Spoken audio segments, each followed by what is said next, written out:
SN news बातमीपत्र सर्वात आधी आपल्यापर्यंत पोहोचण्यासाठी आमच्या YouTube चॅनलला लाईक करा, सबस्क्राइब करा, शेअर करा आणि हो बेल आयकॉनला प्रेस करायला विसरू नका। सिन्नर शहरातील शिवाजीनगर परिसरात एका 86 वर्षीय वृद्धाला कोरोनाची लागण झाल्याचे समजताच स्थानिक प्रशासनाने हा परिसर कंटेनमेंट झोन घोषित करत परिसर सील केला होता व येथील भाजी बाजार सुरक्षित अशा 2 ठिकाणी विभाजन केला होता। नुकतेच त्या वृद्धाचे सर्व तपासण्या निगेटिव्ह आल्याने सिन्नरकरांचे होत असलेले हाल पाहता नगरपालिका प्रशासनाने पुन्हा एकदा आडवा पाट्या भागात वंजारी समाज मैदानावर दैनंदिन भाजी बाजार भरवला आहे। गेल्या काही दिवसापूर्वी शिवाजीनगर परिसरातील वृद्ध व्यक्तीस कोरोनाची लागण झाल्याचे समजताच स्थानिक प्रशासनाने खबरदारी म्हणून हा परिसर कंटेनमेंट झोन घोषित करत परिसर सील करण्यात आला होता। याच परिसरातील भाजी बाजाराची गर्दी पाहता हा बाजार शहरातील इतर 2 ठिकाणी विभाजन करण्यात आला होता।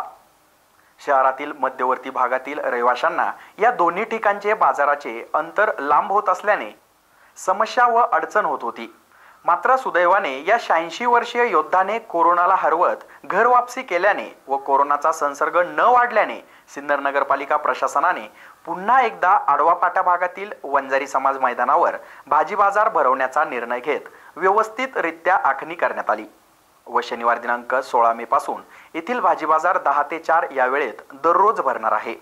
त्यामुळे व्यापारी वर्गानेही या ठिकाणी भाजी बाजार भरवला आहे।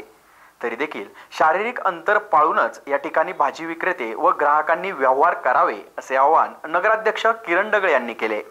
एसएन न्यूज साठी प्रशांत सोनवणे। मागील एक पॅकेज आसपास शिवाजीनगर परिसरात कोरोनाग्रस्त वृद्ध सापडले, त्यामुळे त्या ठिकाणचा परिसर हा पूर्णतः सील करण्यात आला। परंतु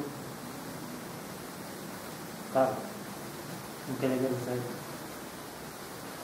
PI साहेब, तहसीलदार साहेब यांच्या सगळ्यांसोबत चर्चा करून त्या ठिकाणचं नियोजन, त्या ठिकाणचं सील करण्यात आलं, कमी करण्यात आलं आणि त्या ठिकाणचं जो काही आडवा पाटा आहे वंजारी समाज मैदानावर जो काही भाजीपाला बसतो त्या ठिकाणी पूर्ववत मांडण्यात यावं असं ठरवलं गेलं। त्या अनुषंगाने आजपासून सर्व भाजीपाला बाजार वंजारी समाज मैदान केलं। हे करत असताना सर्व नागरिकांना व्यापारी वर्गाने विनंती केली, सर्वांनी सोशल डिस्टन्स पाळा, मास्क वापरा, सर्वांची काळजी घ्या, हे सर्व महत्त्वाचं आहे। जय हिंद, जय महाराष्ट्र।